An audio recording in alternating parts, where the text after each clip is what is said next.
Many children have questions about the recent police-involved deaths of two black men and the protest that followed. But how do you explain what happened to your kids if you're having a hard time processing it yourself? Bishop Shelton Fabre of the Diocese of Houma-Thibodaux in Louisiana oversaw the production of a children's book on the topic called Everyone Belongs. And he's here tonight with advice on how to talk to your kids about racism. So first of all, Bishop, how important is it to talk about racism with your kids?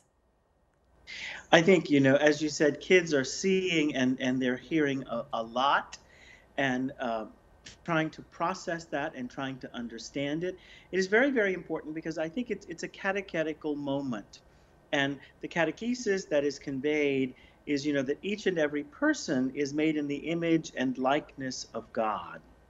And so this is a catechetical moment for children, and it's a catechetical moment that is in response to those things that they are seeing or those things that they are hearing. So it is very important that parents talk to their children, because if they don't, they're going to leave their children to come to understand these things from other voices that may not be the best perspective on the issues, and lead the children in a way that God would not want us to go. So I think this is a catechetical moment, and I do think that parents, as the primary educators of their children, can seize this moment to teach their children important life lessons.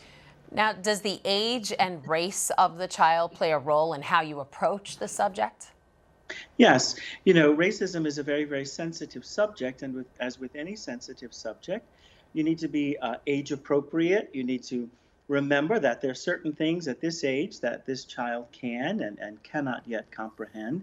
So that figures into, what you share with your children. And certainly as you look at the race of children, particularly, as they get older, they're going to experience racism differently.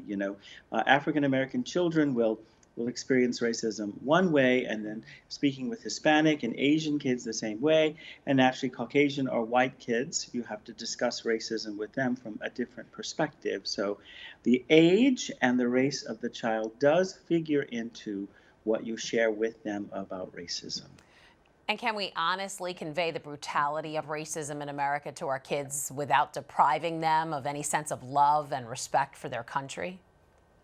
I think so. I think, any discussion on racism with children must begin with, as Open Wide Our Heart says, any racism that is in their heart, how they themselves might be giving in to the sin of racism. So it begins on a personal level.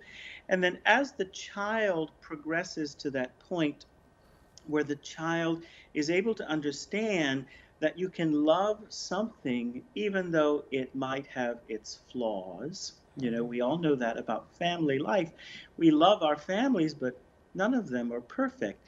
As the child gets to that point where they can understand that you can love something though it is flawed, and you might be able to help the person or help our country overcome that flaw, that is the point at which you start talking with them about systemic racism. So I think that there is a progression. You begin with children, helping them to understand personal racism, and then you progress to that point where you can help them to understand systemic racism.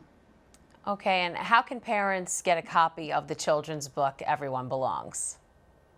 The children's book is published and printed by Loyola Press. Simply go to their website and they will be able to get a copy of the book by following the instructions on their website. Okay, sounds good. Bishop Shelton Fabre from Louisiana, thanks for joining us again today.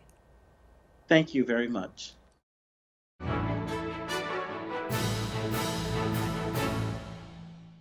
If you're watching Currents News on YouTube, be sure to hit the subscribe button and then click on the bell to get instant updates about all of our newest content, because we are putting your faith in the news.